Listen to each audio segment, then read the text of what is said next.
And welcome to the Steve Malzberg Show, ladies and gentlemen. It's Thursday, and we're starting the show with an issue that is of such utter importance, and we've talked about it before. We've talked about it with Naghmeh Abedini before, and she rejoins us. She is the wife of Pastor Saaed Abedini, who is being held in an Iranian prison, and she is just fresh off her testimony today before the House Foreign Relations Committee in an effort to get her husband released and to try to get the president involved. And Naghmeh, welcome back. Thank you. All right, tell us some of what you told the committee today. That unfortunately, when we had the chance, when we were sitting across from the Iranian government, we had the most leverage we have ever had, and we, as a precondition to negotiations on the nuclear, we could have easily asked for Saaed and the two other Americans released, and we missed that opportunity. And that has been a hard blow to our family. It has felt that the government has abandoned my husband and me and the kids, and that I had hoped that moving forward with this, that our government would put this in the center stage and would not marginalize it and discuss it in the margins, but that this would become an important issue to discuss while shaking hands with the government that holds my husband hostage. Well, absolutely, and let me bring you up to date on some breaking news that we have as we take to the air today, and that is that the very powerful House Democratic whip in the U.S. Congress, in the House of Representatives, Steny Hoyer, has withdrawn his support for a resolution. The House is going to vote on a resolution for additional sanctions against Iran, and also the resolution calling for unfettered access to inspect all the sites, all the scientists in Iran, and most importantly, perhaps, it called on Iran to release U.S. citizens, quote, held unjustly in Iran, end quote. Obviously, your husband involved in that line of the resolution. What's your take? What's your feelings now that Steny Hoyer, the one of the top, probably the number 2 top Democrat under Nancy Pelosi, has withdrawn his support at the request of the administration? I'm very disappointed that this issue should cross political barriers, and I would expect my government, including the Democrats, which also represent my government, they would not abandon their citizens at the time that at a crucial time. And it's heartbreaking. I know there's other issues that I'm not an expert to speak on, but it's heartbreaking that it's becoming a bipartisan. It's becoming a political issue that we are not seeing support from both from the Democrats as well, because I believe this should be a uniting factor that Democrats would want to also. For the welfare of the country, want to support,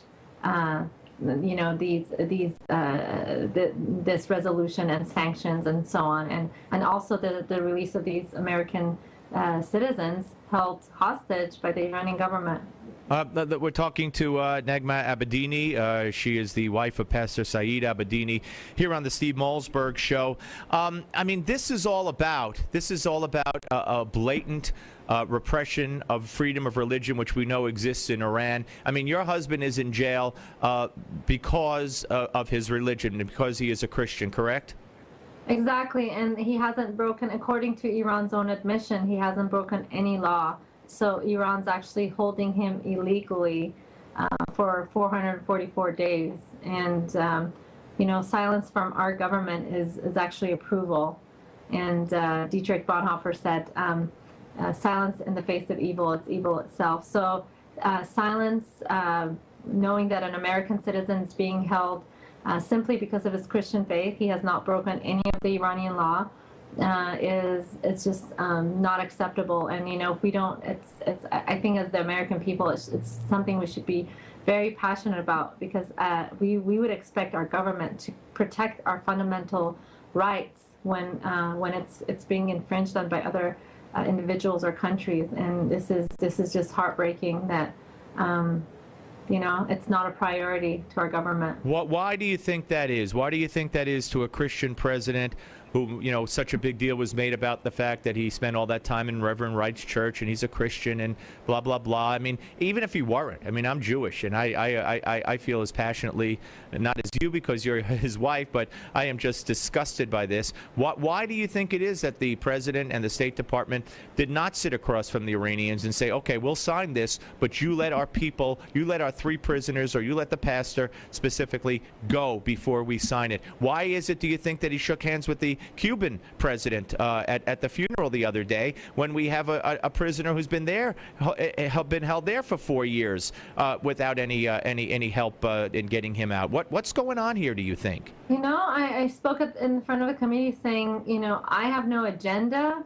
I'm a wife and a mother, and my agenda is not to bash any administration or any government, but I seriously do not get it. It does not make sense that we've allowed this. We've shaken hands with the government that's holding my husband hostage and 2 other Americans, and by us not being very vocal about human rights issues and this issue, we're sending a strong message, I believe, to Iran and the Middle East in terms of where we stand and issues that we do not care about. The world's watching. The world's watching and testing our government, our president, to see where we stand and how much we will protect our citizens. And we're sending a very dangerous message. I don't understand. I honestly do not understand why it would have been a simple ask as a precondition, and we missed that opportunity. Yep, you would have thought that. Naghmeh, let me ask you about your